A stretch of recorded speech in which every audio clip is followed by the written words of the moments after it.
Bienvenidos a El Orden del Caos, un espacio donde hablamos de cine, series, libros y tendencias actuales desde una perspectiva filosófica.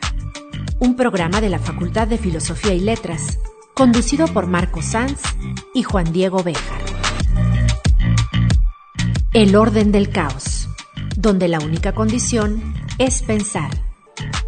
Iniciamos.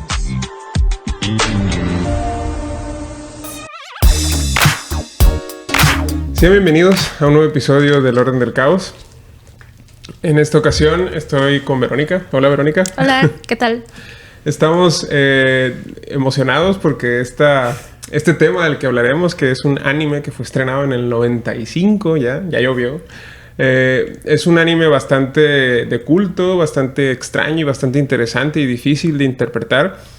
Y de hecho nos intimida un poco el tema, es Evangelion, sí. El anime del que vamos a hablar. Es intimidante esta serie o este anime porque básicamente está bastante bien hecho y aglutina temas muy complejos, filosóficos, existenciales, psicológicos, y además es que están muy bien escritos, está muy bien desarrollada la historia y juega con elementos muy dispares y difíciles de interpretar, elementos religiosos, elementos místicos, psicológicos, existenciales, filosóficos, y todo ello aparte de una muy buena manera. Entonces es un reto para nosotros hablar de este anime tan monstruoso, tan grande, tan interesante, pero pues nos emociona mucho, nos es ilusión, y por eso estamos hoy interesados en hablar de este anime que ya tiene sus años, como dije. Pues, insisto, se llama Evangelion este anime, y en particular nos interesa un personaje que aparece pues casi al final del anime. Es un personaje bastante posterior a los inicios de Evangelion. Uh-huh. Es de hecho creo que el último de los ángeles que aparecen en este anime, y nos interesa centrarnos en él porque creemos que representa de una forma sincrética o aglutina todos los puntos estos que decíamos antes, ¿no? Elementos religiosos, elementos psicológicos, y todos se elaboran o se entraman bastante bien en él y hacen que sea fácil usarlo como un símbolo de lo que es esta serie, de lo que es este anime, y por eso trataremos de analizar un poquito de qué se trata este personaje y por qué es tan interesante. No sé si tengas alguna idea preliminar sobre él. ¿Cómo lo presentarías a Kaworu? Pues en realidad aparece al final de uno de los últimos episodios. Se le presenta al protagonista, que en este caso es Shinji Ikari, o Ikari Shinji, no sé cómo lo quieran poner el orden. Creo que lo pides Ikari, ¿no? Sí, es Ikari. Ajá. Y es un punto de quiebre para Shinji porque acaba de perder a sus amigos, en este caso la piloto del EVA número 2, que es Asuka, y toma distanciamiento también de Rei y de Misato, que son como las figuras más cercanas a él. Entonces acaba de perder eso, y en eso surge así la escena. Es un lago artificial y Kaworu en un sentado se le presenta. Como en una isla, ¿no? Sí, no, es un lago artificial, sí. Y es un... Pero es una roca, ¿no? ¿Dónde está? No es una roca, creo que es un pedazo de un EVA, algo así. Okay. Corríjanme si me equivoco, porque no recuerdo muy bien la escena, pero así es como se introduce este personaje, que viene a llenar un cierto vacío para Shinji. Sí, en cuanto a sus relaciones personales, ¿no? Digamos. Pero creo que además de eso, creo que es tan interesante, tan rompedor el personaje de Kaworu, porque pues no pareciera ser típico de la manera de comportarse de los demás, como por ejemplo Asuka o Asuka, como ella tampoco respeta las directrices japonesas o niponas, digamos, de comportarse, no es tan respetuosa de la manera de dirigirse a los demás y así. Pues este personaje también tiene... Sí, y tiene serios problemas con lo del espacio personal. Por ejemplo, ¿no? Que yo creo que es uno de los detalles que para personas que no somos muy cercanas a la cultura japonesa nos cuesta trabajo entender, ¿no? Sí. Porque para los japoneses es una cuestión tremenda, ¿no? Esto del espacio personal, las formas, las maneras correctas. Simplemente la manera en que nos saludamos nosotros así de besito. Exacto. Y ellos es como que reverencia y ya. Sí, sí. Entonces es bastante curioso porque este personaje parece ser poco respetuoso de ese tipo de, digamos, de rituales sociales. Uh-huh. También parece ser muy seguro de sí mismo, parece saber muchas cosas, tener habilidades extraordinarias. Entonces resulta ser un personaje interesante, atrayente y bastante seguro de sí y contrario a lo que las costumbres niponas dictan sobre cómo comportarse y demás. Al grado en el que tiene incluso aproximaciones bastante difíciles de ocurrir en el contexto en el que se dan, que son como, por ejemplo, darle cariño a Shinji, que es algo bastante simbólico en la serie y que en el anime, y que pues creo que es uno de los detalles interesantes de este personaje, ¿no? que es Kaworu. Sin embargo, creo que hay detalles, digamos, previos que cuestan trabajo también de entender. Como por ejemplo en México también pasa, ¿no? Tenemos en México ciertas tradiciones católicas, ciertas tradiciones religiosas que son muy distintas al catolicismo que podemos encontrar en otros lugares como en Roma, en Europa o en Estados Unidos, ¿no? Tenemos en México costumbres religiosas católicas muy nacionales, ¿no? Muy típicas de nosotros y que solamente nosotros hacemos. Hay ciertas cuestiones que, pues eso, son propias de nuestra religiosidad mexicana. Pues asimismo tienen los japoneses una forma bastante específica de vivir su catolicismo. En ese sentido, este personaje y la serie en general tiene funciones extradiegéticas, es decir, fuera de la propia historia de Evangelion, de tratar de como que poner en crisis o representar esta vivencia religiosa del mundo nipón, del mundo japonés. Y este personaje en particular resulta interesante por eso, ¿no? Porque se trata, ni más ni menos, que de algo así como una especie de experimento. Sí, es como un ángel encarnado. Ajá, pero estaba producido, ¿no? Fue producido. Por SEAL, que sería esta empresa. Y eso es justo lo interesante, ¿no? Que es, digamos, un ángel que está diseñado. Es un ángel que está, a diferencia del resto de los ángeles, porque en el contexto de esta serie, los ángeles son algo así como los enemigos. Sí. En principio, los ángeles que aparecen durante los episodios, que pues vienen siendo 12, creo, los que aparecen. Kaworu sería el último de esta serie de ángeles, que lo que quieren producir es algo así como una especie de apocalipsis. Que en la serie lo llaman el tercer impacto. Exacto. De hecho, en la serie lo que vemos es un mundo que trata de reconstruirse después del segundo impacto, digamos, ¿no? Y el tercer impacto sería lo que los ángeles que vemos en la serie, que serían como seres monstruosos y muy poderosos, pues aparecen para tratar de producir este tercer impacto. Y esa sería la misma función de este ángel, ¿no? Del 12º ángel, que es Tabris, que está encarnado en la persona de Kaworu. Y esa encarnación fue llevada a cabo por la institución de SEAL, ¿no? Que es esta empresa que está encargada algo así como de cuidar a la humanidad o cuidarlo, aparentemente, ¿no? Esa sería su función, pero ellos mismos son los que han producido a este último de los ángeles, que, insisto, es al que quieren ellos instrumentar o instrumentalizar para pues llevar a cabo sus planes, básicamente. Entonces, todos estos elementos de que se trate de un ángel, de que se trate de algo que está producido tecnológicamente a través de la clonación y de la experimentación, y de que todo esto desemboca en un personaje tremendamente rompedor de las maneras y de las formas japonesas, pues vienen a representar de algún modo como la vivencia de este tipo de simbolismos religiosos, de algún modo han sido configuradoras o configuradores, todo este simbolismo,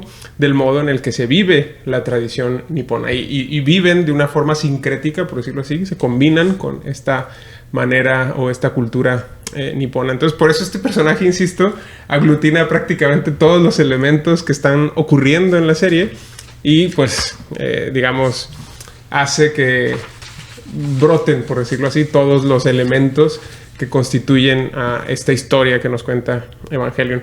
Me parece tremendamente interesante también señalar que este personaje, como dije antes, que sería el ángel Tabris, pues es un ángel que en la cultura judeocristiana no es tan típico, ¿no? Conocemos otros ángeles. Sí, ¿no? los de cajón, que Gabriel, Exacto. Miguel.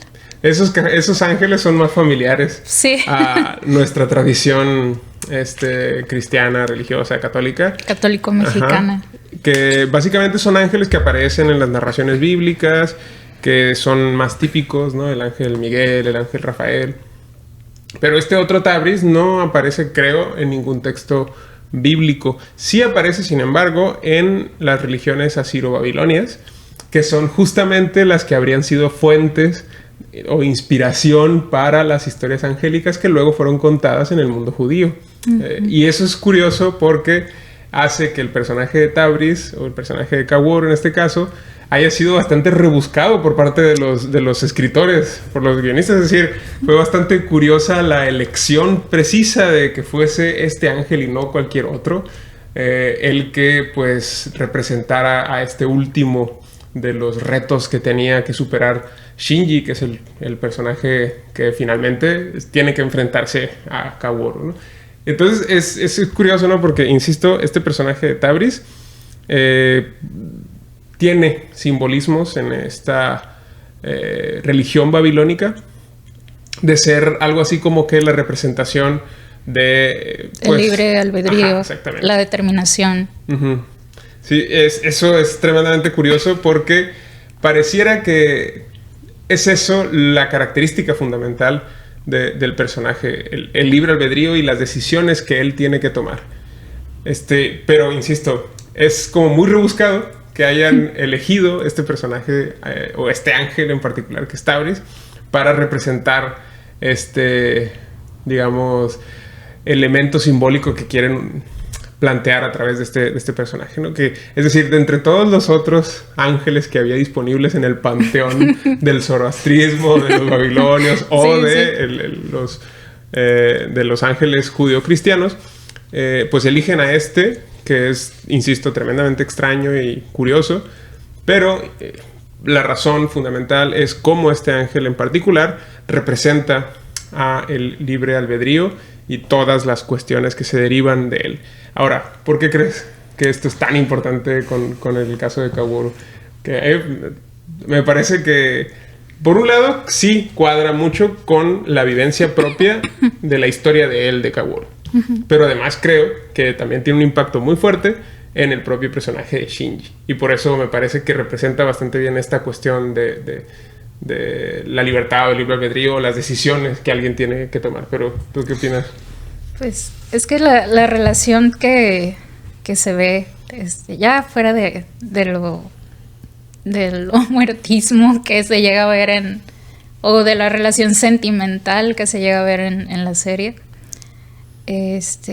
Kaworu llega y se postra frente a Shinji, y él lo ve como la idealización de todo lo que él quisiera ser, pues, de ser decidido, de ser extrovertido, de saber conducirse por la vida, vaya, por cosa que... Incluso está muy buen piloto, ¿no? Sí, que le hacen las pruebas y luego sincroniza con la unidad. Entonces, Kaworu representa todo eso para Shinji. Es por eso que cuando es muy curioso cuando pasan a lo del enfrentamiento, porque si seguimos la serie, el enfrentamiento con los otros ángeles es como una aproximación muy violenta, destructiva. Y en el caso de Kaworu, que viene siendo el 12º ángel. Sí, el 12º, sí. El 12º, no hay violencia directa. O sea, él controla creo que el EVA 2. Ajá, el de azúcar. Y es cuando Shinji tiene que combatir con él, pero a la hora de enfrentarse con Kaworu pasa a ser un enfrentamiento muy diferente. Ajá. Sí, porque él ya no está dentro del EVA, ¿no? Lo controla desde fuera. Ajá, lo controla desde fuera. Sí, sí. Está bien roto también el personaje, ¿no? Ajá. Pero no hay ese, como te digo, ese enfrentamiento violento, directo. Viene siendo todo más como, pues, esto psicológico. Y la decisión que toma él al final también. Pero yo creo que fueron muy, muy astutos los guionistas de cómo escribir a este personaje de Kaworu, porque hace mucho sentido, no es gratuito, no es por fuerza del guión el hecho de que sea así, de que el enfrentamiento sea tan leve. Ah, no, sí fue. Sí, hace sí mucho fue sentido muy bien porque desarrollado. hay varias tramas que recaen sobre el personaje de Kaworu. Principalmente la trama de Gendo, que él tiene su propia agenda, ¿no? De Gendo Ikari, sí. que es el padre de Shinji. Por otro lado está la propia historia de Shinji, que también es muy importante para el personaje de Kaworu. Y por otro lado está la de los viejos, decir, ¿no? Que es este grupo. Ah, que son 12. Ajá, exacto. Como los apóstoles. Exacto. Y nunca se presentan en persona, ¿no? Siempre aparecen como esta especie de Zoom. Sí, sí es como un Zoom noventero. Exacto. Sí. Sí. Audio only, ¿no? Audio only, sí. Es una versión de Zoom extraordinaria porque ya ellos, fíjate, representaron cómo las videollamadas jamás iban a ser una versión cómoda de presentarnos. Sí, sí. Entonces, sí, estos personajes que son los viejos siempre se esconden detrás de las webcams, aparentemente. Que siempre tienen apagada la cámara. Ajá, pero justo ellos tienen un plan para Kaworu. Gendo tiene sus propios planes para Kaworu. Y aparentemente Shinji también tiene sus propias necesidades, su propia historia, digamos. Y Kaworu entra en medio de todas esas cuestiones. Y aparentemente tiene que él también decidir sobre su propia persona, ¿no? Y eso creo es lo que hace que el personaje represente bastante bien cómo el libre albedrío implica, en el caso de Kaworu, ser tremendamente consciente de tu circunstancia específica y aún así ser capaz de tomar decisiones libres y conscientes, por decirlo así, de pues eso, de lo que tú quieres, de quién eres, de qué quieres hacer. Y Kaworu en ese sentido representa bastante bien cómo asumir todas estas cuestiones que se pues encajan en él como lo que es el último ángel, es el que estaría destinado a producir justamente el tercer impacto. Y aparentemente eso no estaba dentro de los planes de, por ejemplo, de Gendo. No estaba dentro de los planes de Shinji tampoco. Pues él no quería... creo que es extraño esta vivencia de Shinji, ¿no? Que creo que es frustrante para todos los que vemos la serie. Sí. Ver cómo este personaje aparentemente sí quiere a veces combatir, luego no quiere combatir. Está en un dilema ahí existencial de no saber qué hacer. Creo que incluso hay declaraciones del propio Shinji de que dice como de por qué peleamos en contra de los ángeles. Si se supone que los ángeles, pues sí, eso, son seres de Dios. Ajá, son seres de Diosito que deberían venir a hacer cosas buenas, ¿no? Es decir, es normal que alguien piense en un ángel y piense en algo positivo, en algo bueno, en alguien que tiene buenas intenciones.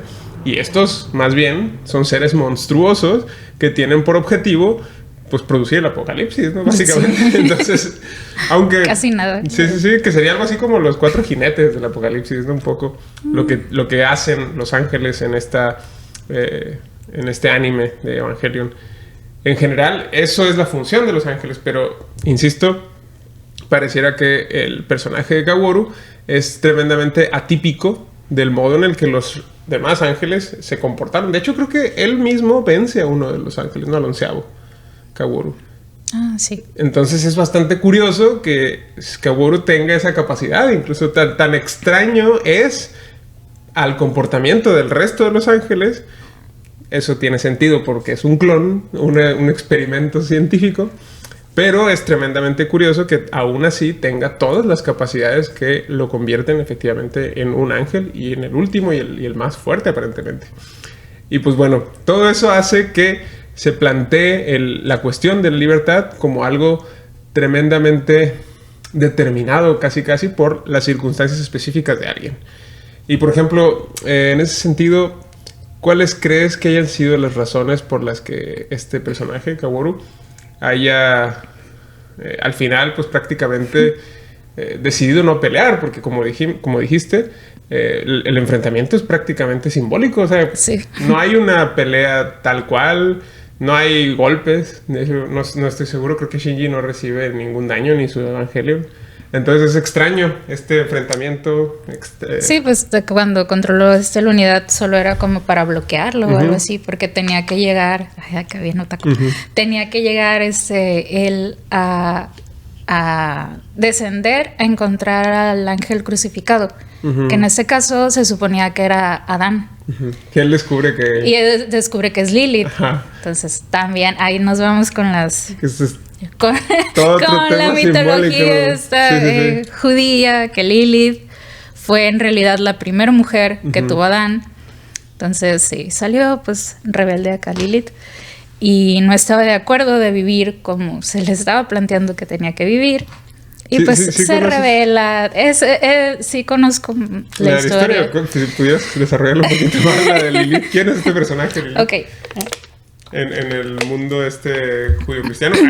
Cabe aclarar que Lilith, este personaje, no aparece propiamente. No aparece en... Creo que sí aparece en Isaías. Se menciona por ahí. Pero hay es dudas. Como que fue... y es mencionada y ya. Es como que ya no se vuelve a tocar hay dudas el tema. de que se trate efectivamente de este mismo personaje, ¿no? Pero donde sí aparece Lilith es en un libro, que es el libro de Enoch, que es justo ahí donde se le menciona y de donde conocemos más o menos la historia de este personaje. Sí, que fue... Pues prácticamente dice que Lilith fue la primera mujer creada junto con Adán, que a diferencia de Eva, que ya ves que Eva, según en la ¿cómo se dice? ¿En el Génesis? Sí, en el Génesis se menciona que Dios tomó una costilla de Adán y de ahí creó a Eva. Pues Lilith no, Lilith fue creada de la misma manera que fue creado Adán. Del barro. Digamos. Del barro. Entonces sí, vamos diciendo que fue el barro. Y ya les dice, pues ya sabes las instrucciones que les da de cómo vivir, etcétera, etcétera. Y algo que tiene la religión cristiana es que enseña a las mujeres a ser pues, sumisas a su esposo. A sus adanes. A sus adanes. Claro. Sí, ser sumisas a sus adanes y pues ya sabes todo el recato y portarse bien. Entonces, para no ser muy larga la historia, Lilith no está de acuerdo con eso y se rebela. Se rebela y... no recuerdo muy bien cómo la historia. Se revela y se va a las hordas demoníacas. Y exacto. Es curioso eso porque creo que se tiene relaciones con demonios, tiene relaciones... de hecho, de estas relaciones con los demonios nacen todas estas figuras de los vampiros, de los gigantes. Entonces, Lilith, de los súcubos. En la mitología judía, Lilith sería algo así como que la madre de los demonios. Sí. La madre de los vampiros, la madre de las alimañas. Entonces, incluso representaría algo así como todo lo malo que habría en pues una mujer, básicamente. De acuerdo con la mitología judía. Entonces, es tremendamente interesante que... de hecho, ella, Lilith, pues al haberse relacionado con estos seres angélicos, que eran los demonios, pone en cuestión varios paradigmas curiosos que hay de la teología cristiana. Sin ir muy lejos, se cree, de hecho viene incluso en la Suma Teológica, Santo Tomás de Aquino, que los distintos grados de almas, parecido al modo en el que Platón estudiaba estas cuestiones y el propio Aristóteles, tenían varios niveles las almas, ¿no? Por un lado, las almas que correspondían al mundo vegetal eran nada más nutritivas, las almas que correspondían a los animales eran, además de nutritivas, sensitivas, y por último teníamos a las almas que somos, las almas que tenemos los seres humanos, que además de tener facultades nutritivas y facultades sensitivas, también tienen facultades intelectivas. Pues los seres angélicos y divinos, es decir, el ser divino, solamente tendrían un alma intelectiva, solamente tendrían entendimiento y voluntad. Mientras que nosotros, que también tenemos estas almas sensitivas, sí tendríamos concupiscencia, irascibilidad, que son las facultades de las almas sensitivas. Entonces se supone, según Santo Tomás de Aquino, que ese hecho hace que los seres humanos tengamos esta inclinación sensible hacia los bienes carnales, hacia los bienes, digamos, como, por ejemplo, en este caso, la lujuria y la atracción física hacia otros seres humanos. Entonces, el hecho de que tengamos esas facultades concupiscibles e irascibles es lo que hace que tengamos esas inclinaciones. Pues el hecho de que los ángeles no las tengan, que solamente tengan entendimiento y voluntad, haría en principio que ellos no tuvieran ningún tipo de interés erótico por la vida humana, digamos. Sin embargo, con Lilith no es el caso. ¿Me explico? Es decir, ella sí se relaciona eróticamente con los demonios, según la mitología que vemos en el libro de Enoch. Y además, en la propia mitología medieval, también existen estas versiones de los íncubos y los súcubos, que serían ángeles, más bien seres angélicos, pero demonios, que sí tienen relaciones eróticas con hombres y mujeres. Entonces, hace bastante disonancia, digamos, con la teoría psicológica de Santo Tomás de Aquino. También están los llamados Nefilim, que se supone que los Nefilim son hijos de ángeles que tuvieron relaciones eróticas con mujeres. Okay. Y son descritos, ahí te doy la fuente. Okay. Son descritos como seres muy altos, casi gigantes, con tendencia a la violencia. Okay. Pues sí, hay todo un bestiario, ¿no? De este tipo de seres que si nos ponemos a investigar, ahí nos sale toda la... de seres que surgieron de esta relación fundamental entre los ángeles y Lilith, que habría sido la primera en hacer este tipo de contacto con estos seres de otros planos de existencia.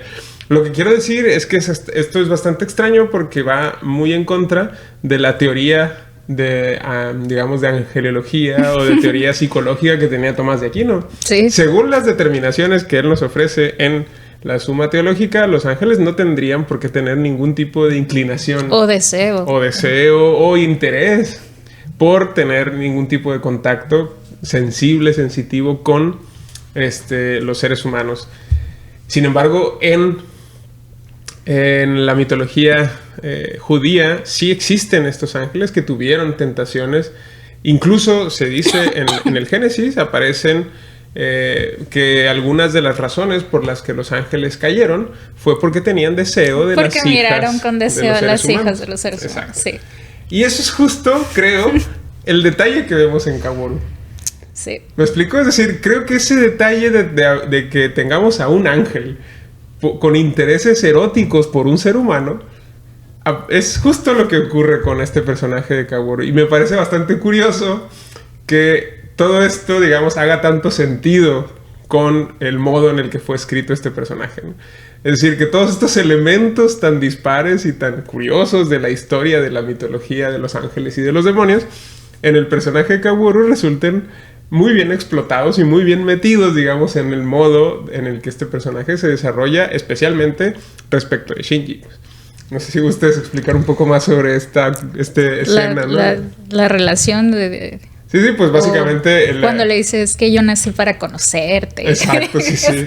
Y que están en el baño, ¿no? Están tomando un baño juntos, porque, bueno, nosotros acá es escandaloso, pues, no sé, decirle a tu amiga, hey, vamos a bañarnos juntas, es como mal visto. Allá en Japón no, es como que, hey, vamos a los baños, van hasta en grupo, y ahí están todos en la agüita a gusto. Es como un sauna, ¿no? Sí, sería lo más cercano. Sí, es como un sauna, aguas termales también le llaman, etcétera, etcétera. Y de hecho están en el baño, están los dos ahí, no homo. Homo. En esta tina, y ahí es cuando le dices que yo nací para conocerte. Y es muy curioso porque viendo el origen de él, es que él llega así como a esa conclusión. Pero también se puede tomar que fue una manera de lograr un acercamiento más profundo. Pero es con ahí el mismo donde personaje lo ves al final. Sí. Y no es ahí, no, creo que ese es el final, ¿no? Ya cuando le está a punto de morir, donde le dice que te amo, que le dice literalmente eso. O es ahí en esa misma escena, Pues, ya no recuerdo bien. le dice, me gustas. Que en japonés, esa ya voy a empezar, en japonés es Tsuki o Tsuki, no sé, ahí corrígemelo. Que se puede utilizar de dos maneras. Se puede utilizar como te quiero o como me gustas. Pero todo depende de la connotación y a quién se lo digas. Por ejemplo, si le dices a tu amigo o a tu amiga, ay, es que me gustas mucho, es como que, te quiero mucho, pero hasta ahí. Entonces este Tsuki también se puede utilizar para decir me gustas como de manera romántica. Entonces en esa escena se queda así como medio ambiguo qué es lo que realmente trato de decir. Que ya al final, pues ya después de todo lo que pasa es como que no, pues sí va por allá la cosa. Sí, claro, porque, insisto, hace sentido que pensemos en todo esto de que este personaje, el ángel Kaworu, sí haya tenido realmente algún tipo de interés. Sí. En principio es posible. ¿Me explico? Por todas estas razones de la mitología judía que hemos dicho, que sí existe la creencia de que los ángeles tenían intereses eróticos por los seres humanos. Digamos, por ese lado es posible pensar que Kaworu estaba interesado de esa manera por Shinji. Por otro lado, podemos también imaginar que como él era ajeno a las formas niponas, pues le interesaba bastante poco respetar los modales y simplemente le expresó un interés genuino, cariño genuino y afecto genuino, que no necesariamente tienen por qué ser eróticos, que simplemente por el hecho de que fueran inapropiados no significa que tengan que ser interpretados de esa manera. Sin embargo, sí es posible. Digamos, ¿no? Ambas cosas son interpretaciones posibles, digamos. Y por otro lado, también es posible que Kaworu haya querido acercarse a Shinji de una forma manipuladora. Es decir, que quizá en ese momento estaba como que cuadrando. Servía como herramienta en ese momento. Sí, quizá todavía no sabemos cuáles eran las intenciones que en ese momento tenía Kaworu. Después de eso, cuando trata... Es decir, ¿en qué momento decide Kaworu que no va a cumplir con su tarea? Quizá en ese momento todavía no lo había decidido. ¿Me explico? Todavía no había decidido no producir el tercer impacto. Y quizá la manera de acercarse a Shinji de una forma afectiva implicaba para él una cierta ventaja de evitar que Shinji quisiera hacerle daño. Quizá esa también es otra posible interpretación. Es decir, creo que eso es lo interesante de esta... Y lo curioso del autor, del autor de Evangelion, es que él mismo dice que cada quien se puede formar su propia respuesta. Si quieres, léelo directamente. Aquí está la cita de Hideaki. Es de Hideaki Anno.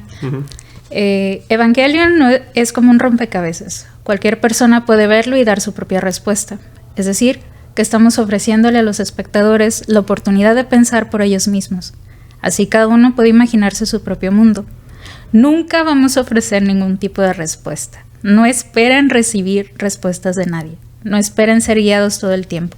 Todos tenemos que encontrar nuestras propias respuestas. Sí, entonces, digamos, creo que siguiendo esa lógica que nos propone Hideaki Anno, lo que tenemos que hacer, nuestra tarea como espectadores, es tratar de representarnos cuáles son las posibles interpretaciones que hay disponibles para que cualquiera de nosotros elija cuál le convence más, digamos, ¿no? Entonces, al menos creo que son esas tres, ¿no? Sí, es como nos podemos quedar. Ay, mira, triunfó el amor, qué bonito. Okay. El amor lo cambió, por amor se sacrificó. Mira, qué lindo.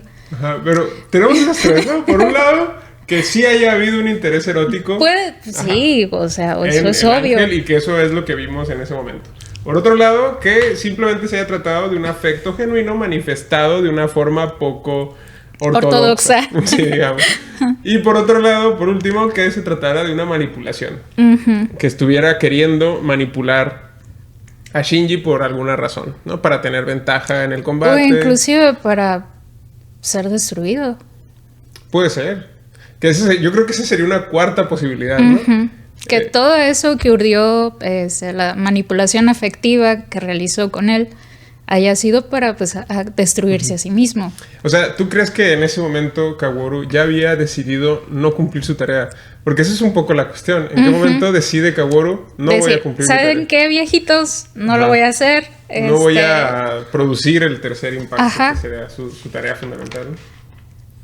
¿Tú crees que eso podría ser? ¿Que ya él en ese momento ya había tomado su decisión? Pues... es que sí es una posibilidad, pues. Porque es bastante temprano en la historia del personaje, ¿no? Como para que él... Sí, además no hay como un background de Kaworu. Ya, a diferencia de Shinji, de que muestran flashbacks de su infancia, o de la misma Asuka, o incluso de Rei. De él no hay mucho, pues. Así que no te puedes formar una idea de exactamente qué es lo que lo llevó a tomar esa decisión. Solamente lo poco que estuvo en pantalla y lo poco que hizo. Pues lo que sí sabemos por estas otras materiales de Gainax y de Sadamoto que tenemos estas declaraciones de Kaworu en donde él dice puedo elegir desafiar a mi destino. Aquí pues, con su destino se refiere a la producción del tercer impacto, básicamente, ¿no? Sí. Dice, si hago eso, los viejos no me lo van a dejar pasar. Eso es lo que decíamos antes, ¿no? Sí. De que, los del Zoom. Exacto, los del Zoom, que tienen apagada su cámara. Pues ellos básicamente querían que Kaworu produjera el tercer impacto. Y para eso fue que lo produjeron a él, ¿no? Como un clon y como un experimento para producir, insisto, al tercer impacto. Que tuviera control sobre los EVAs y todo eso iba a ser muy favorable para que no fuera detenido por nadie, ¿no? Y pues eso. Él básicamente dice, si no hago lo que me piden los viejos, ellos se van a encargar de matarme, ¿no? Y dice literalmente, ellos seguramente van a eliminarme. Entonces, si causo el tercer impacto o no, de cualquier forma voy a desaparecer como individuo. Es decir, él sabe que tiene sellado su destino. Y la parte que más me gusta de esta declaración es lo siguiente. Dice, la única libertad real que tengo es elegir la forma en la que voy a morir. Eso me parece tremendo por varias razones, pero ¿por qué te gusta tanto? ¿Sí? Porque si me pongo a analizar, nosotros como seres humanos, entes, pensantes, etcétera, etcétera, lo único que tenemos certero es eso, la muerte. Lo único que tenemos certero es eso. En realidad no tenemos un propósito, solo venimos al mundo y vamos viendo que vamos improvisando, pero la única certeza que tenemos es que nos vamos a morir. Hoy, mañana, pasado, etcétera, etcétera. Y precisamente por eso me da la atención, porque la única decisión real que él puede hacer respecto a sí mismo es eso. ¿Cómo se va a morir? Exacto. O sea, eso es, digamos, que la parte más humana del personaje, ¿no? Sí. Porque literalmente como ángel esto no es así. No, va a vivir eternamente, etcétera, etcétera. Pero tiene este lado. Sí, por eso dice, de cualquier forma, como individuo, es decir, como ser humano, como ente pensante, libre y demás, voy a desaparecer.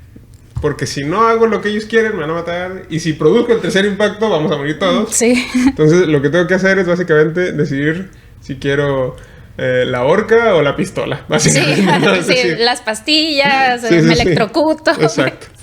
Sí. Entonces, es bastante interesante, insisto, ver cómo Kaworu es tremendamente consciente de todas estas aristas que están conectadas con él y que en todo momento quizá está como que calibrando hasta qué punto puede llegar realmente a tomar acciones. Entonces, por eso creo que el momento en el que se acerca con Shinji puede estar pasando esto. Puede ser que él ya hubiera decidido esto que él dice, que su única decisión es cómo voy a morir. Quizá en ese momento ya por eso te digo que a lo mejor sí fue urdiendo a ver, ¿quién? Soy poderoso, ¿quién me puede destruir? Este muchacho. Ok. Entonces, y luego, lo que dice propiamente ya Kaworu en el momento en el que Shinji lo tiene sujeto. Que si gustas leerlo, me gusta mucho el mi destino es vivir eternamente aunque los seres humanos se sigan destruyendo eternamente entre sí. Elimíname. Si no lo haces, los eliminados serán ustedes. Mi vida será el precio que pagaremos para evitar la destrucción de todo el mundo. Ay, qué dramático lo que le dice, básicamente. Pero creo que esa declaración que dice al final, de que mi vida será el precio que pagaremos para evitar la destrucción de todo el mundo, es algo tremendo, digamos, desde el punto de vista de la historia judio-cristiana, de la historia religiosa, católica y demás. Básicamente ahí vemos el modo en el que normalmente entendemos la figura del mártir. Es decir, el mártir es alguien que se sacrifica, alguien que pone la vida para evitar algo, para evitar la furia de Dios, para evitar que, pues eso, pagar por alguna catástrofe. Normalmente se trata de eso, es un sacrificio a el ser divino. Y, por ejemplo, el propio Jesucristo es básicamente una víctima, un mártir que paga con su vida el precio de los pecados de la humanidad, ¿no? Esto es lo que dice la teología católica.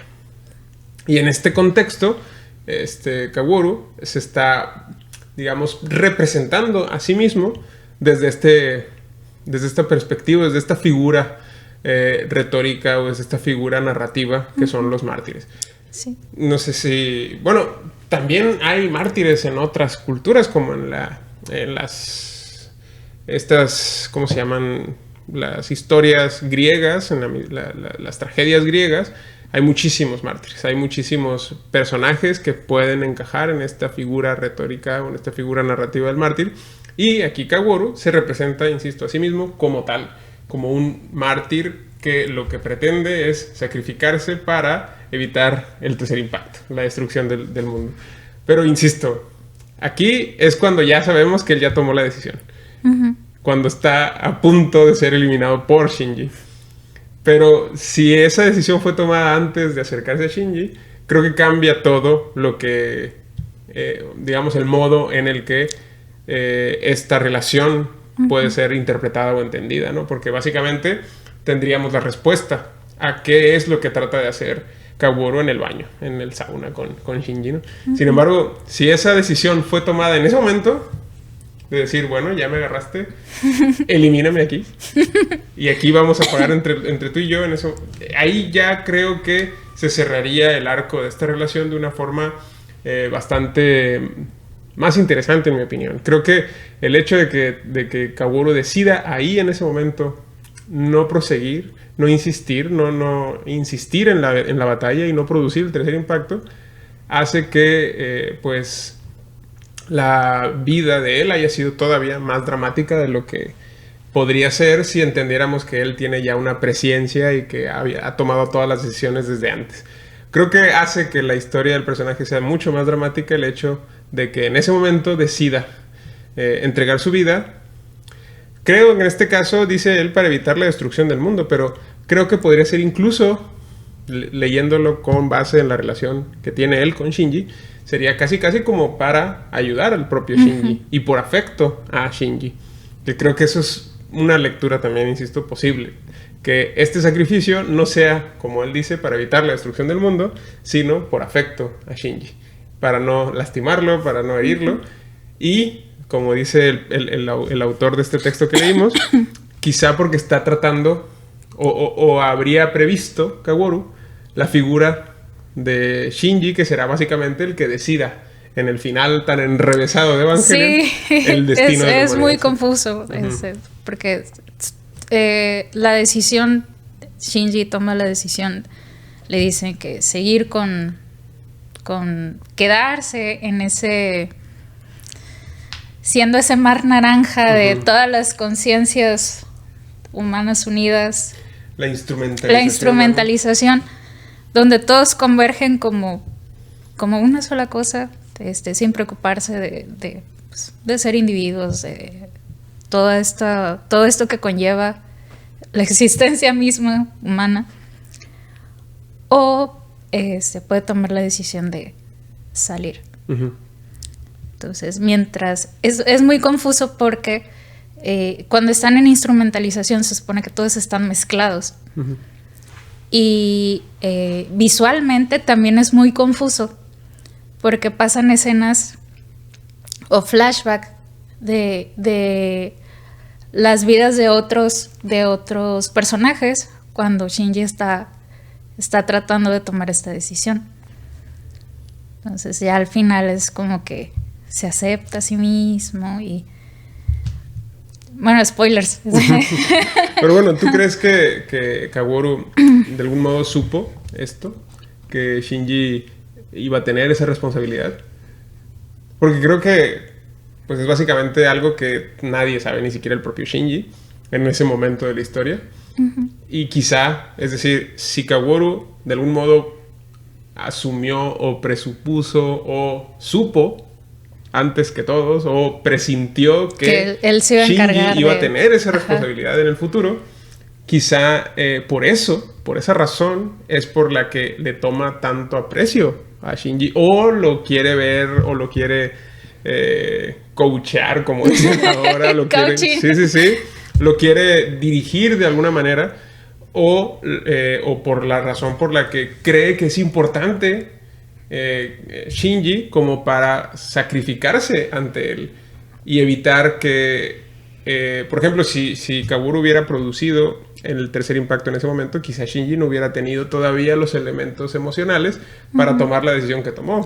Sí, y ahora que lo dices, también puede ser una posibilidad, porque él cuando se presenta ya formalmente con Shinji, que le dice señor Ikari, uh-huh. Shinji le pregunta, ¿cómo sabes mi nombre?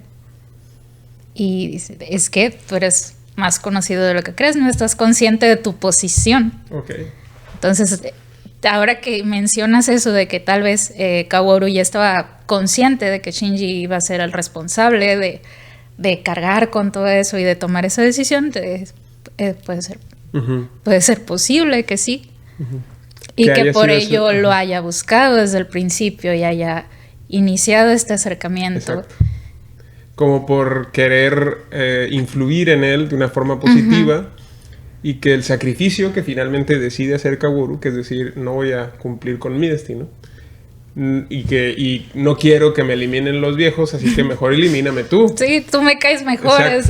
Y en ese momento, quizá lo que está haciendo Kaworu, o la razón por la que toma esa decisión, es por querer darle a Shinji los elementos que Kaworu cree que él necesita para tomar la decisión de continuar con la humanidad, porque es básicamente lo que se juega ahí, ¿no? La individualidad de los seres humanos, que es justamente lo que nos hace seres humanos, que Shinji finalmente decide conservar, uh-huh. preservar y continuar, por decirlo así. Entonces, esa decisión que toma Shinji en el final de Evangelion, quizá la toma gracias al sacrificio de Kaworu y solo por el sacrificio de Kaworu.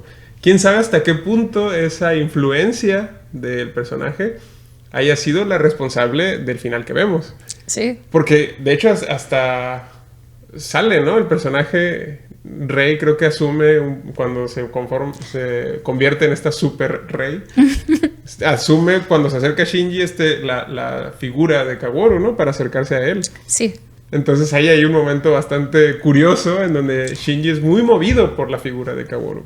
Entonces quizá esa haya sido la razón motivadora del sacrificio que vemos en Kaworu. ¿Quién sabe? Quizá sea una de las posibilidades que estén ahí jugando. Entonces eso solo reafirmaría que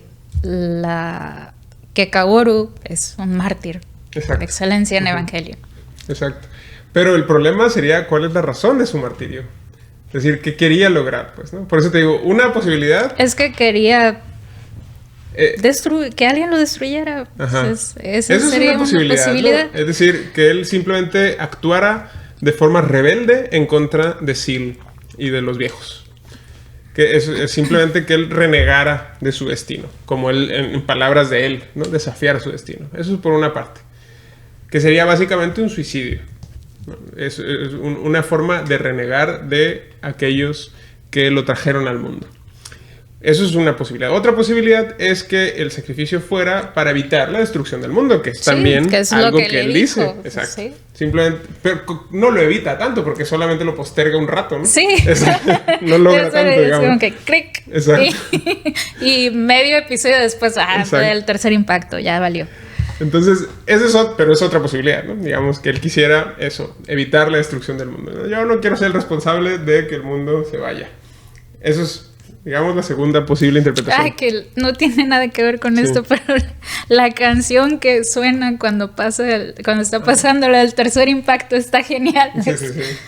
Es ¿Es la lucha entre ellos, entre Shinji y Kaworu, donde suena el himno de la alegría? ¿O es...? Sí. ¿Sí? Es parte de la novena de Beethoven. Ajá, sí. Muy bueno, en este caso, creo que esa es, digamos, otra de las posibilidades, ¿no? Una, que quisiera renegar de los viejos. Otra, que quisiera simplemente evitar ser el responsable de la destrucción del mundo. Otra posibilidad es que quisiera simplemente enseñar una lección de vida a Shinji, ¿no? Y que quisiera por eso influir en el destino de la humanidad a través de su relación con Shinji. Pero eso implicaría que no estaba tan interesado en Shinji, sino más bien en el futuro de la humanidad. Sí. Y creo que otra lectura posible de este sacrificio de Kaworu es que sí estuviese total y completamente interesado en Shinji y que lo que estuviera haciendo lo estuviera haciendo como por afecto o por amor a Shinji. Y triunfó el amor. Exactamente. Qué bonito.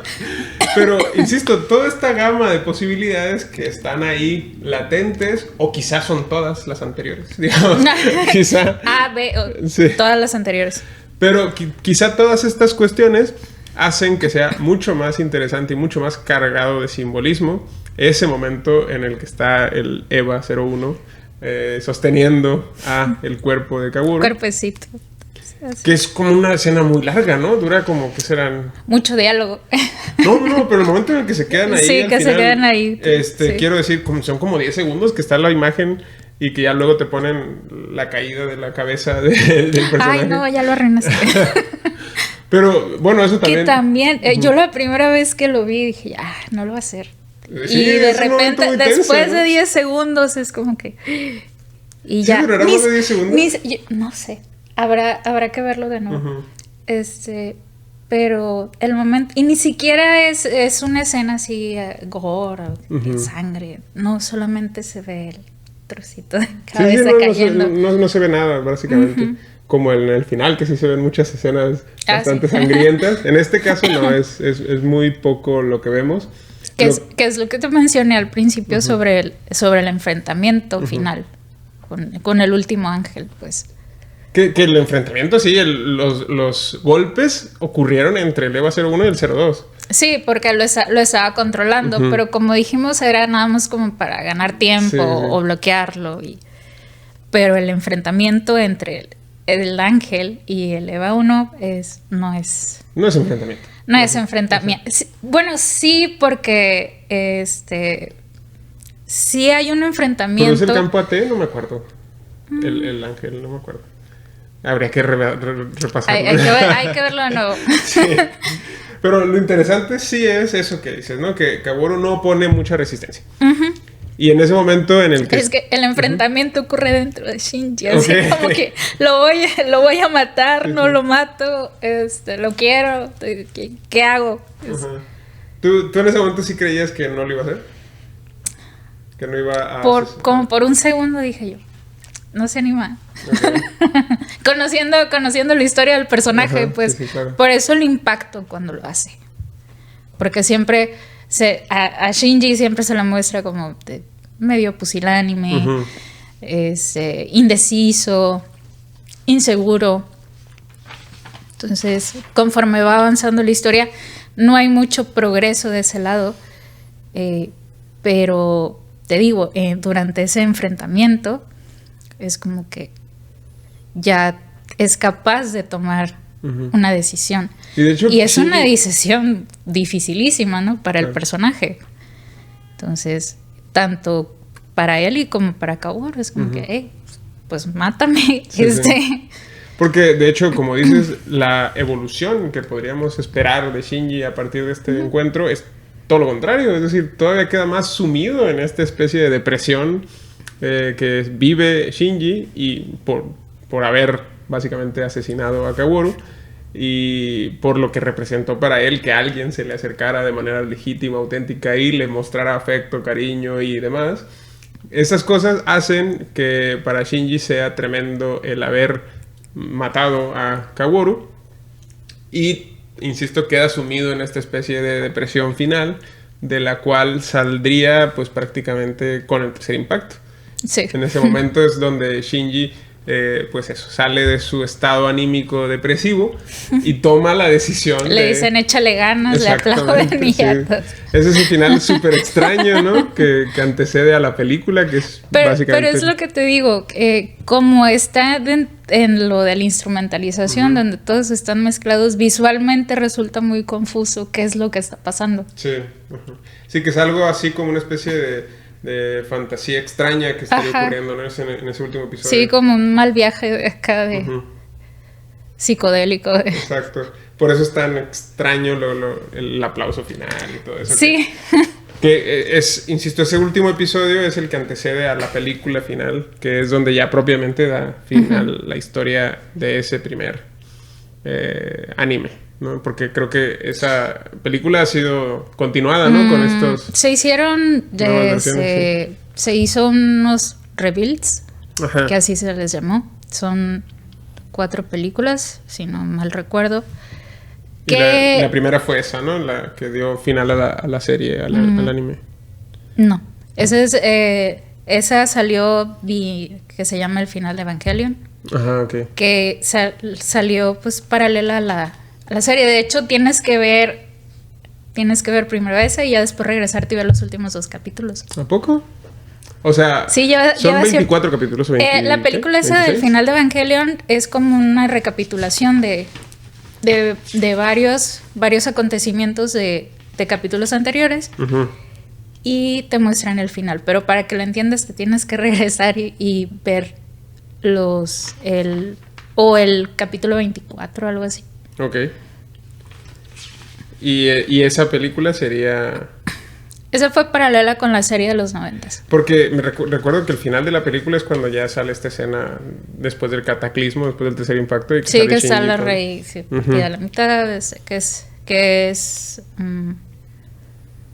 referencia a una pintura. No me puedo acordar cómo se llama la pintura.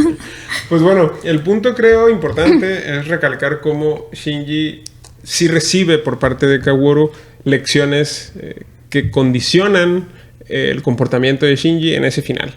Que es básicamente uno de los posibles motivos por los que podemos suponer que Kaworu hace lo que hace, que es elegir el sacrificio en lugar de la producción del tercer impacto.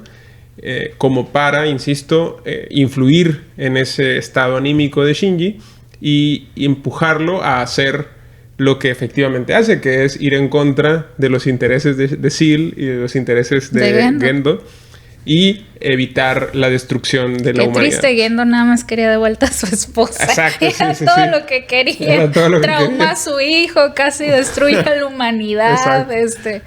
Era un Bowser. Él nomás quería a su esposa de vuelta. Entonces es curioso ver a este personaje, insisto, Kaworu, decidir evitar su destino, como él lo dice, y elegir, por alguna razón, el sacrificio para, insisto, pues aquí es donde podemos debatir, ¿no? ¿Qué quería exactamente Kaworu con esa decisión? Si simplemente quería actuar en rebeldía, si quería evitar la destrucción del mundo, si quería influir en el futuro de la humanidad, o si simplemente estaba haciéndolo por cariño o por afecto a Shinji. Sí. Esas son como que, al menos a mí son las que se me ocurren. No sé si haya teorías más extrañas al respecto. Pero creo que son las más obvias, nos ponemos, ¿no? A investigar, claro que sí, debe haber teorías más locas todavía o más extrañas. Sí. Y son estas 3, creo, las características que determinan la validez del sacrificio de los mártires. Por un lado, la elección libre de sacrificarse por una causa por una buena causa, que normalmente es este tipo de cosas, ¿no? Grandilocuentes, como evitar la destrucción del mundo, evitar la ira de Dios. El sacrificio por un bien mayor. Exacto, exactamente. Luego, eso es quizá algo fácil que podemos determinar como cierto en la serie, ¿no? Que Kaworu efectivamente decide entregar su vida por una razón superior. Que podríamos discutir cuál es, pero es algo que sabemos que pasa. Luego está el hecho de que Kaworu tiene, pues, mucho que entregar. Se trata de un ser angélico, se trata de un ser joven, se trata de un ser fuerte, con muchas habilidades, y por lo tanto ese sacrificio es todavía más simbólico por lo mismo, porque se trata de una persona con mucha importancia y con muchas habilidades. Y por último, se trata de una persona tremendamente valiente, fuerte, es decir, con mucha entrega, determinación.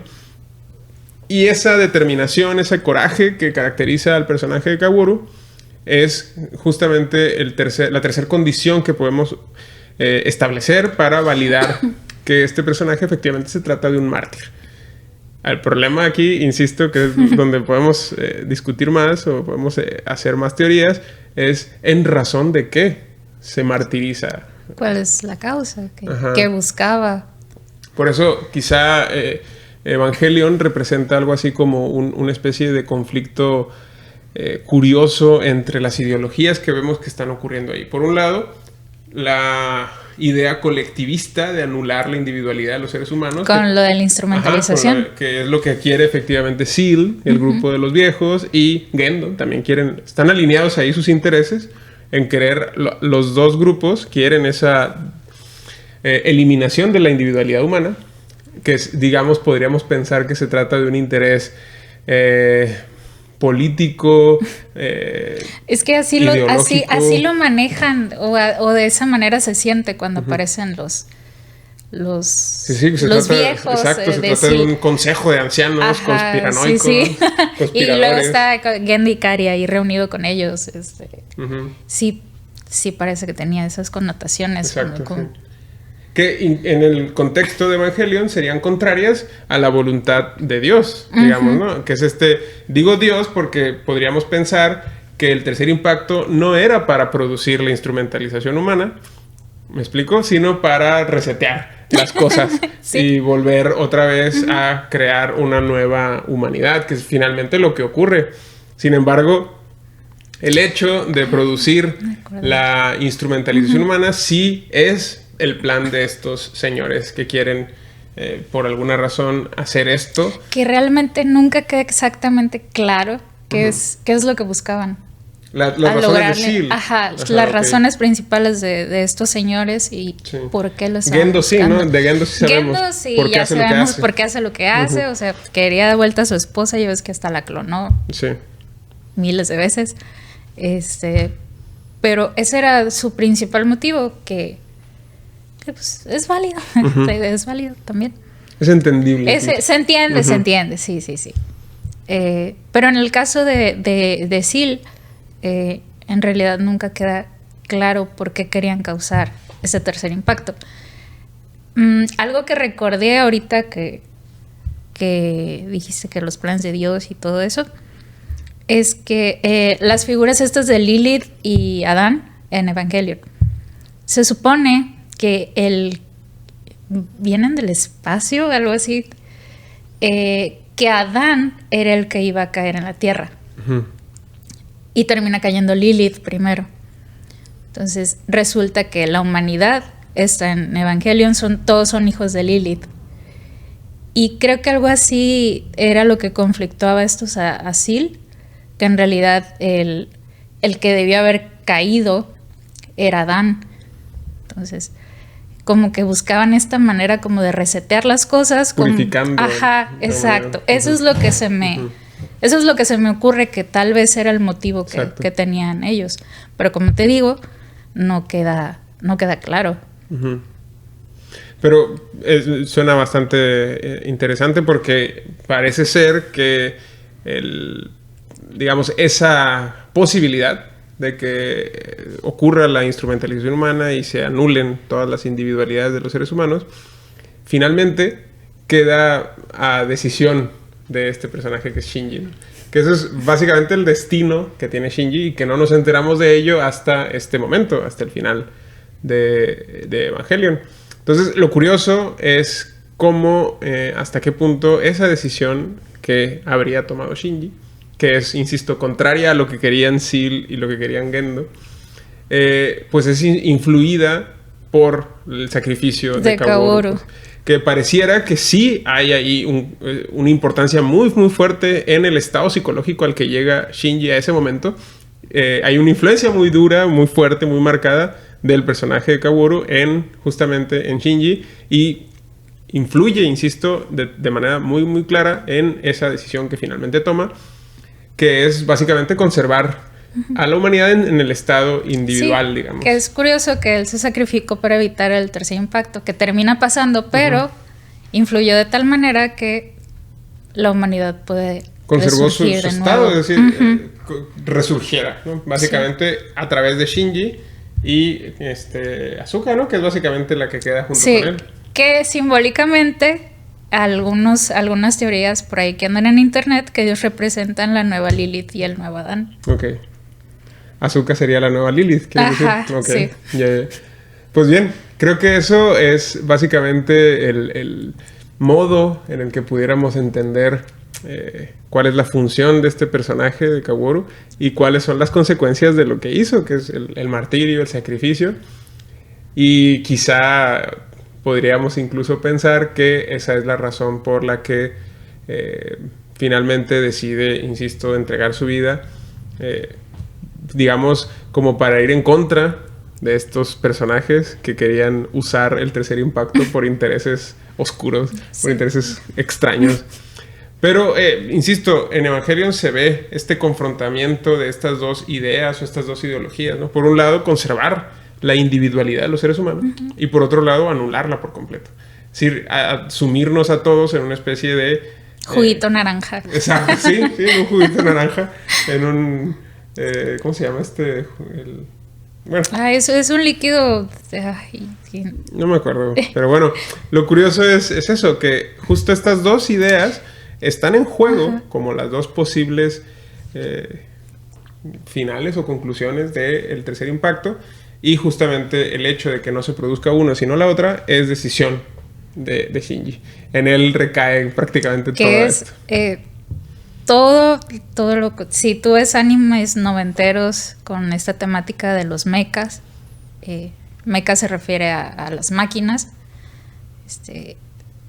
la mayoría de los personajes de los animes de esas épocas son los héroes, sobre todo son representados como gente que tiene una meta firme, que es lo que quieren proteger, son decididos, son fuertes. Y en el caso de Shinji, lo que vino a revolucionar es que el protagonista es cobarde, es indeciso, es débil, es pusilánime. Llega un momento, cuando recién lo empiezas a ver, llega un momento en que te desespera. Sí, es castroso, sí, muy castroso. Te desespera, pero es muy humano. Es como el meme de ya cómete la naranja. Sí, ya cómete la naranja, maldita sea. Sí. Y primero es como que te subas al robot y ya después, no, bájate, no sirves para ahí, y así. Y es lo que tiene este personaje. Y que al final todo quedara en sus manos. Sí, fue como que en esa época ya los animes han ido cambiando mucho con el tiempo. Los personajes principales, en el caso de One Punch Man, en el caso de más reciente, Chainsaw Man, sí tenemos ya nuevas tramas o nuevas formas de presentar ya no son al protagonista, no son esos personajes unidimensionales. Exacto. De que yo quiero ser el más fuerte porque sí. Porque yo lo. Por la causa. Exacto. Sí, este personaje de Shinji es más bien todo lo contrario, es tremendamente desesperante. Sí, conflictúa mucho y tiene esta crisis existencial que al final pues logra... Pero eso es lo curioso, porque hoy por hoy creo que hay muchas más espectáculos o muchas más series que son así, depresivos o con personajes, digamos, sí, deprimentes, básicamente. Pero este personaje ya lo fue desde los 90s. Fue un revolucionario. Sí. Y es bastante curioso que a pesar de lo desesperante que resulta, pues haya empatizado, o hayamos empatizado muchos con él y con sus problemas, digamos. Sus ¿no? crisis. Que es básicamente, creo, lo que hace que Evangelion haya sido tan interesante en su momento. Lo es todavía. Revolucionario, sí.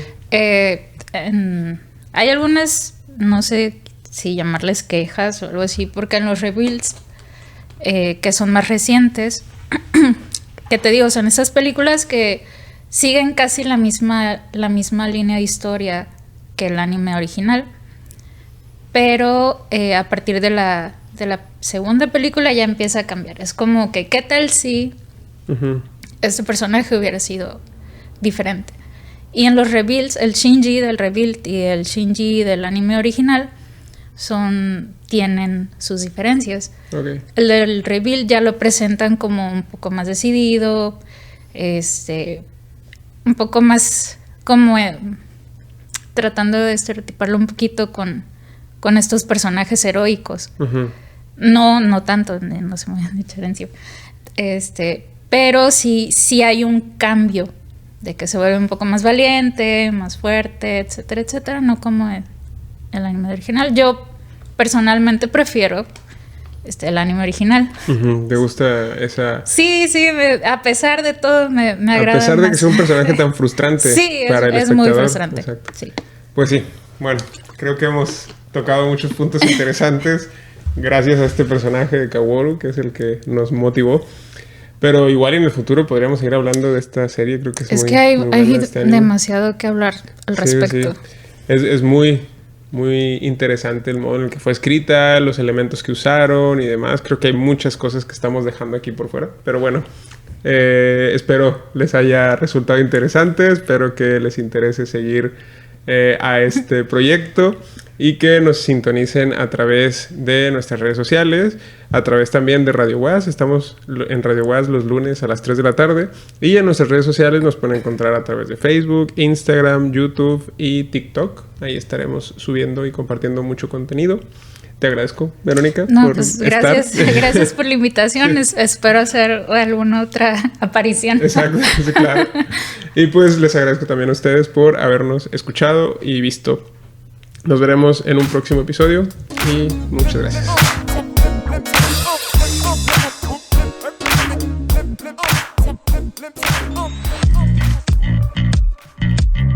Esto fue El Orden del Caos, un espacio donde hablamos de cine, series, libros y tendencias actuales desde una perspectiva filosófica. Un programa de la Facultad de Filosofía y Letras, conducido por Marco Sanz y Juan Diego Béjar. El Orden del Caos, donde la única condición es pensar. Hasta la próxima.